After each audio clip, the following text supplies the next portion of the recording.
we affect others, our children, maybe our spouse, our family, our friends? Continue watching this video and you'll find out.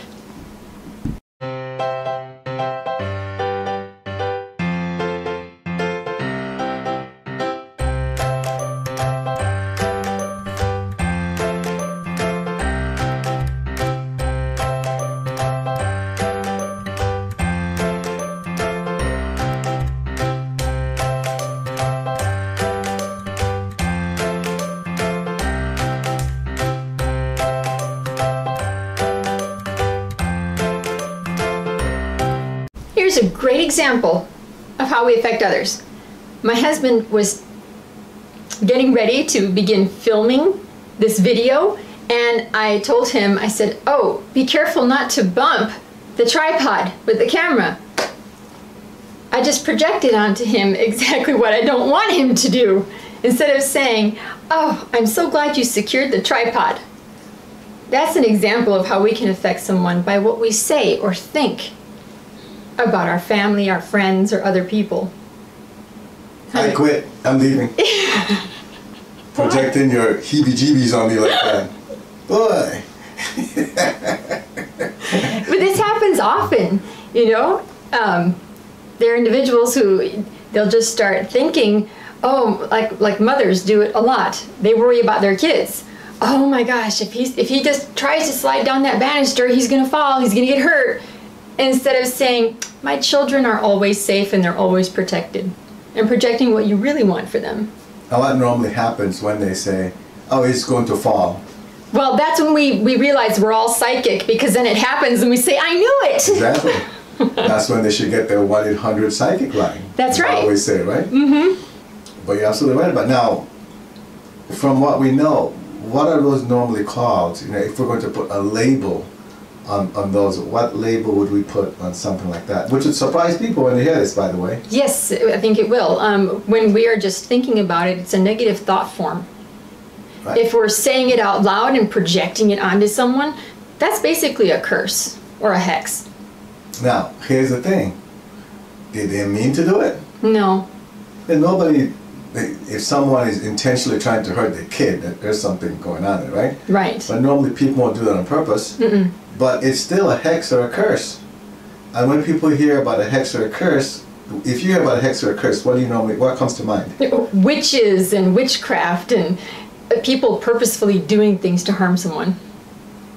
And here we are, we're doing it on a daily basis without realizing that's what we're doing. Right. So let's get some other examples, because I believe it's important for people to see how this works. You get a good grasp of how this works. Because they do things on a regular basis, right? Without thinking about them. So, for example, let's say we know that our youngest likes to cook. Yes. So now she goes and she's putting something on the stove, and you go what? I said, be careful, it's hot. You might burn yourself. Okay, you wouldn't say that, but... No, in the past I would have, right. So you would say what? I would say, be careful, you might burn yourself, or something to that effect. Now, you think you're doing something good, correct? Right, I think I'm alerting her of the danger that's possibly there. And you are. But at the same time, she's hearing, oh, I could burn myself. No, what she hears is, burn yourself. Burn yourself, that's right.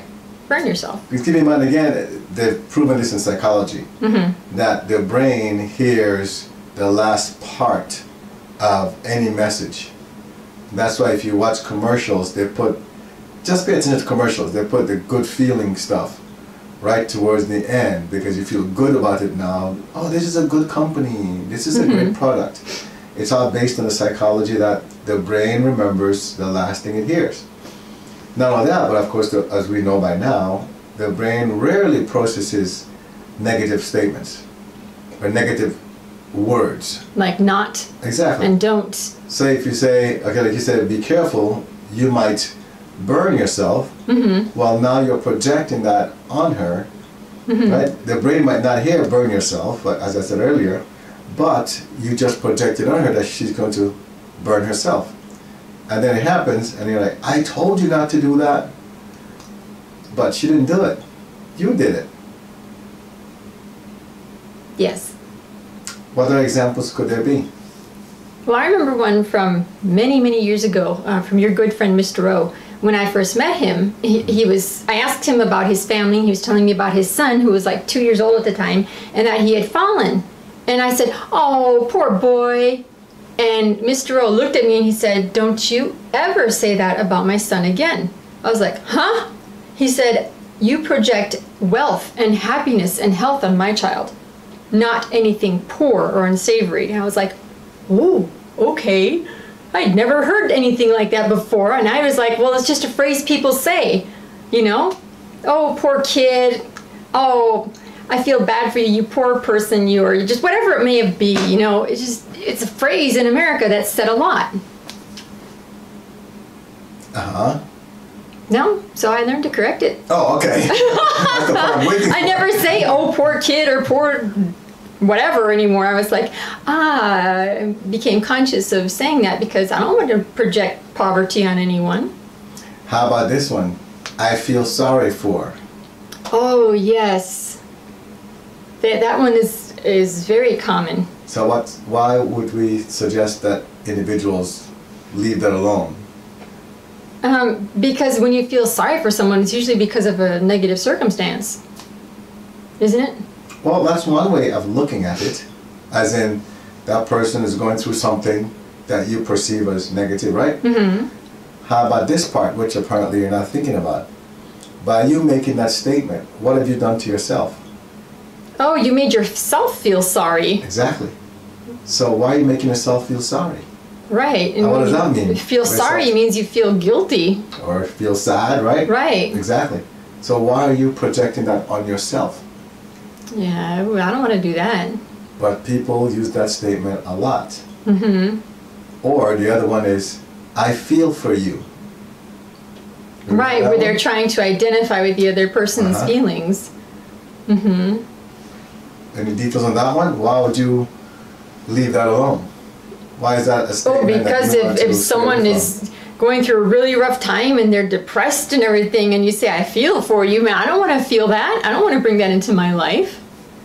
from? Not that you don't care about the person, Right, I care about the person, but I don't want to have that energy coming to me. But isn't that what someone's doing by saying, "I feel for you"? You're literally adopting what you're saying is, let me take on your energy. Mm-hmm. You know, let me take on whatever it is you're going through. I'll handle it for you. Isn't that what you're saying? Right. Now, if you're serious about that, then go ahead. But I don't want to do that. Right, neither do I. You know? So those are just some. How about some others? Let's say, for example, you live in a neighborhood. Uh-huh. I remember when I was going to school at U of I. This is way before Jesus was born. So I was going to school at U of I, and I remember I got an apartment. My first apartment in Chicago, because that's when I had switched from, I switched to the one in Chicago, the UIC, instead of the one in Champaign. So then I got this apartment, and it was on the west side of Chicago, right? Because it was an alum that was renting it to me for affordable price. How about that? Well, right? I'm renting to current students. Exactly, Okay. right? Uh-huh. Helping us out. They know our situation. And it was a nice apartment to me, 2 bedrooms, I could afford the payment. And when people found out, some people found out where I lived, they said, "That's a dangerous area. That's really dangerous." I never saw it as dangerous. I was never afraid of going home. And I went home at 2 o'clock in the morning. I had to take the train and then walk home from the train, which was a long walk. Never had any problems. So why did I not have any challenges? Because you didn't see it as being dangerous. Get it? Mm-hmm. While other people, they told me stories about they were living on the west side, in the same area I was living, and they were being robbed. They ran into drug dealers. I didn't have any of that whatsoever. Mm-hmm. If you ask me about my experience on the west side, it was fantastic. Mm-hmm. Someone watched this video and was like, "He's out of his mind." No, I actually enjoyed my stay there. Again, it goes back to what you project. Right. So if you allow somebody to project something on you, And when someone told me, oh, that's a really bad neighborhood, you should move from there, then I start to believe that and accept that. I probably would have drawn that frequency to myself.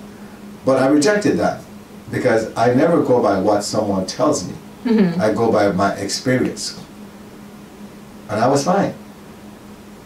How many people do you know worry about their kids? Oh, a lot of people. In fact, I was going to bring up an example in regard to kids. Okay, go ahead. One that I've seen in schools as well as in homes are the adult says that the kids don't know any better, so we have to do it for them. Ooh. Or yes, that's a very deep one. Or something along those lines where, well, they don't know any better. Or they'll tell the kid, be quiet because you don't know what you're saying. You know, instead of listening to the kid and trying to understand. I mean, it's just... But how that's does that... projecting a lot of negative stuff onto that kid. But what are you projecting? So you keep saying negative stuff, but I'd like to be more specific. Okay, so if you're saying that the kid doesn't know any better, I mean, you're saying that the kid is unable to distinguish right from wrong and Bingo. be able to make judgments and decisions for themselves that could help themselves. So then, what happens after a while? The kid starts to, you ask the kid to make a decision, what does the kid do? They hem and haw, and they don't know what to say or do. Remember, we just learned that it's not him. Oh, it's hem. Hem. They hem and haw, and then they're not sure what to do. Thank you very much, Julie. They they act confused. Right? Or they hesitate, they're like, well, I don't care, or I don't know. Right, That's and that's because- also because they've been told, well, you don't know any better. That's correct. So then See? they say, I don't know. We're projecting things in individuals. We're placing hexes, curses, negative thought forms. And we don't realize that. Right. Another one is this. How about the parents that always feel they have to protect their kids? Because they feel like, oh, well, you know, I have to make sure that he or she is okay. That they've never been alone. Or I don't know how they're going to handle this because we normally do things together. What happens with those kids? I think those kids are probably end up looking very shy and timid because they withdraw. Because they've never done things for themselves, it sounds like. You know, someone's always been there taking care of them, doing everything for them. So then they project on the child, you have to be dependent. You see, you can't be independent. And they don't realize that's what they're doing. You know, and then the moment their child calls them or something, and like, oh, they have to drop everything and go because they don't think the child can do it by him or herself. Which then encourages that dependence. Instead of knowing, okay, they're strong, they're smart, they'll handle this, everything will be all right, and then you just bite your fingernails if you think, if you can't handle it, but then you know that they'll be fine. Right. Right, we're talking about kids. Right. Well, I was trying to think of a good example of the elderly. Oh, we just had one of those not too long ago. Remember, well, I think it was with our kids, where one of them said, they said like this, oh yeah, you know, he's old now, he shouldn't be doing that. But I don't remember what it was. I don't remember what the context was either. Because I know there are a lot of thoughts and phrases that go out about the elderly, especially the ones in nursing homes. Well, they can't do anything for themselves anymore. They're, you know, living kind of a useless, non-existent life at this point in time. Things like that. And saying it just sounds cruel because you're basically telling that person, you know, you have no worth now. You're in this home. You're by yourself. All because you're in a nursing home. Okay. You know, you can't take care of yourself anymore, so you're kind of useless. And that's what they're hearing. And it's that's so heartbreaking in a way when you think about it, when people think about it. See, I was thinking more about the age, where we've met individuals that because they've reached a particular age, all of a sudden they feel like they can't do certain things anymore. Well, I think that goes along with stereotypes that I know we have in the United States here, where when you get to a certain age, like 50 is considered over the hill. All of a sudden you're officially old, and that's when you'll notice aches and pains and all these problems start developing. And then 60 is around retirement age, so you're getting slow and kind of Exactly. That's lazy, what I mean. Right. and then Okay. there's something for 70 and for 80 and 90. Oh my God, you're still alive at 90. Whoa, you're probably in a wheelchair and people are taking care of you. So there's just this like a preset mind thought of how people should be at certain ages. There is. But then Right. the question becomes, so if someone is in that age category, should they accept that? See, that's where they should refuse to accept that generalization on themselves. And if you remember, you and I went on an appointment when we were in Illinois, when we had the financial services company, with this individual, it was at past Joliet, it was way out there, someplace, It was far countryside. out in the suburbs. Seems like countryside, or is there a place like that? There is, I think. I don't recall. We went out there and we were meeting with this gentleman. And we're in the front and we buzzed the doorbell, he didn't answer. And I was supposed to meet this guy at this time. And all of a sudden we heard, hello! And then he came running from the back. You remember that? No. He was short. And he looked at us and he was all muddy. I said, why are you all dirty? He said, oh, I'm digging. Is he the one who was digging the swimming pool? Exactly. Right? He was I digging remember the that swimming now. pool. Right. He said, why are you digging a swimming pool? And they took us back there and they showed us the swimming pool. I said, well, are you doing this yourself? He said, yes. Ask him why. He said, oh, so I can get exercise, after exercise. Do you remember how old he was? Wasn't he like 89? Yeah. 89 years old. And he was muscular. Yes. I'm He not was even very muscular like that muscular. guy, right? He was 89. Right. Healthy. He was in really good condition, really good shape. And then he told us that after his wife passed away, people just expected him to kind of fade away. Then here's another one, because he mentioned it, how people have this belief that if you've been married for a long time, and then one person passes away, the other person will pass away soon after that. Yep. Have you heard that one? I've heard it. I've seen it. Oh, okay. So see, that's another belief. It is. Now, and he said, no, I'm not that I don't love my wife, but I'm not leaving anytime soon. And he kept himself busy. So how do you avoid these projections? Well, that's where you know, if you're saying a decree, or you have the mindset, you have some affirmation you're saying, you can avoid that. One of the things I would say is, any negative thought, right? Any negative suggestions, or any negative behavior, or let me change that. I'd say, I respond only to positive thoughts, positive influences, and positive behaviors. See, if you say that every day, even when someone is throwing something at you that's negative, it won't affect you. That's just one way to deal with that. And then for how we affect others, we should be more mindful of how we speak and what we say, the words that we use. That's great. It goes back The to power of cliches words, and right? phrases that are out there, stop following the norm, which is to say all those phrases and things, and just speak what you know would be beneficial for everyone. Speak what you desire. Yes, there you What it go. is. Well, to close it out, how about relationships? I'm sure you've had people where they go like this. I wonder if my spouse or my partner is cheating on me. Yes, people ask that question a lot. Well, the moment you do that, what happens? Well, you're projecting out there that they're cheating.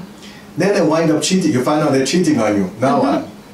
Now you're psychic again. You were right.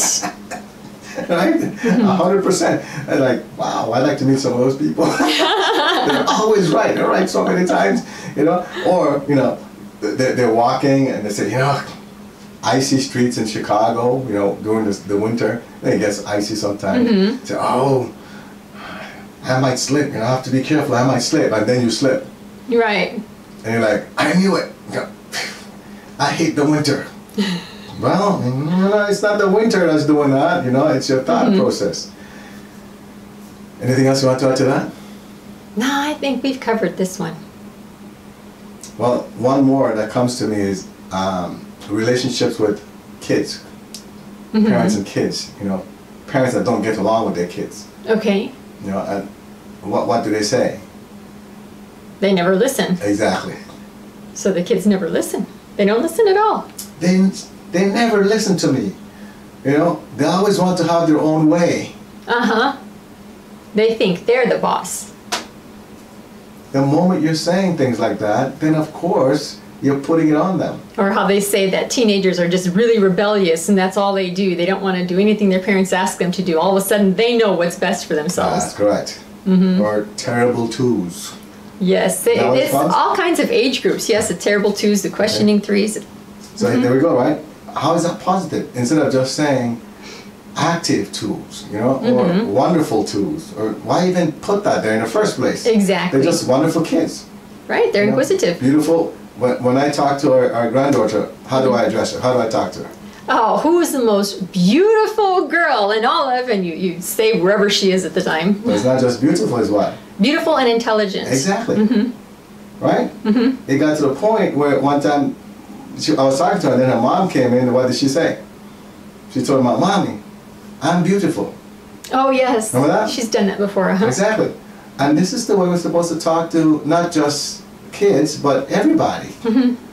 You know, when's the last time I told you that you were ugly and terrible looking? You don't. Well, first of all, it wouldn't be true. Right? So you would know I'd be lying about that. But you know, even if it were true, I wouldn't tell you that. We probably wouldn't be married. And the truth comes out. Yeah, but you see, it's all about what Jesus said, right? Love. It's the most important thing. You know, when Jesus came, he said, there's only one commandment now. And that's what he meant. You have all these commandments, 10 commandments, right? And then from those 10 commandments, the Jews have a whole bunch more, you know, based on those. And Jesus said, no, forget all that. He wasn't saying to ignore the 10 commandments. What he was saying was, if you just focus on love, if you love each other, you automatically follow all the commandments. If you love everybody you deal with, do you have to worry about honoring your parents? No. Your mother? Right, why not? Because you wouldn't do anything to harm them or disobey them if you're loving them. Now, somebody might argue, so we'll close out with this, someone might argue, but then when we're telling the child, be careful, don't do this because you might fall, we do it out of love. No. Do that out of fear. Exactly. That's the difference. And that's how we should close it out. Pay attention to what you're saying, because more than likely what you're saying is out of fear, not out of love. So speak with love. All right. I think that's awesome. I sound like a philosopher, don't I? Yes, you do. Yeah. Are you just saying that? I think it's time for you to go on tour. Yes, start talking to crowds and teaching them how to speak and how to change their lives. We have like 50 followers on YouTube. You're talking about going on tour? We have almost 100 followers on YouTube. Who's going to attend the seminar? Okay, we'll get it. It will be there. Let's hit the 1 million, right? We get to 1 million, then we can go travel. At least 5,000 people will show up. Out of love. All right, folks. We hope this has helped. Remember to subscribe and like this video. Join the Facebook group 190 Vision to connect with others on the same journey. Get help by visiting our website 190vision.com. Support the 190 Vision mission by clicking on the donate button, which is at the bottom of each page of our website.